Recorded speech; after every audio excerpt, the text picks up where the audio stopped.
एक पुरस्चरण 24 लाख का ऐत्रिक होता है। उन्होंने एक पुरस्चरण किया, 2 पुरस्चरण किया, एक बार भी कोई धन की प्राप्ति नहीं हुई। आखिरी में उन्होंने संन्यास लिया। जीव संन्यास लिया, माता गायत्री प्रकट हो गई। उनका अब इंद्रासन भी मांगो तो आपका, तो बोले अब क्या जरूरत है, अब तो वैरागी हो गया, विरक्त हो गया। माता पिता भी पधार गए, उनकी सेवा के लिए अर्थ चाहना। 23 पुरस्चरण किए, तो आप तब नहीं आए।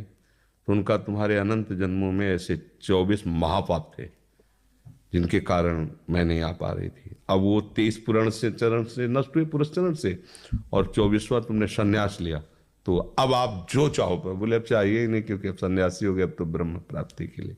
तो इससे आभास होता है कि अगर हमारा बुरा प्रारब्ध है तो हमको भोगना पड़ेगा। हम कितना भी प्रयास करें वो हमें, तो हम क्या करें इसमें जिससे हमें परम शांति हो। प्रभु के नाम का जप करते हुए उन पर दृष्टि लगाएं कि प्रारब्ध से हमारा भरण पोषण शरीर का भले, ये हमारा भरण पोषण आपसे होगा नाथ। तो वो एक ऐसे हैं जो आपके प्रारब्ध को भी मिटा देंगे। वो ऐसे शरणागत वत्सल हैं कि सब लिखा पढ़ी अलग कर देंगे। सुदामा जी को दरिद्रता का योग था। ऐसी दरिद्रता कई कई दिन तक भिक्षा नहीं मिलती थी। ये जितने भी चरित्र हमारे लिए उदाहरण है। मांगने जाते थे तो मांगने से भी नहीं मिलता था कई कई दिन। तो एक दिन उनकी पत्नी ने कहा कि हमारा आपका तो चरणामृत से भी गुजारा 2 दिन 3 दिन हो, 4 दिन हो, छोटे छोटे बच्चे तो मर जाएंगे ऐसे।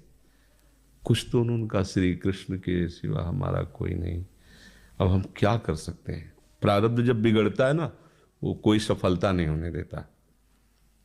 तो एक दिन श्री रुक्मिणी जी प्रसाद ठाकुर जी को भोग पा रही थी, वो ऐसे रोक दिया, वो उदास हो गए। तो उनका प्रभु ऐसी स्थिति हमने जब जब आपकी देखी, तो किसी भक्त को जब कष्ट होता है तब आपको ऐसे देखा है।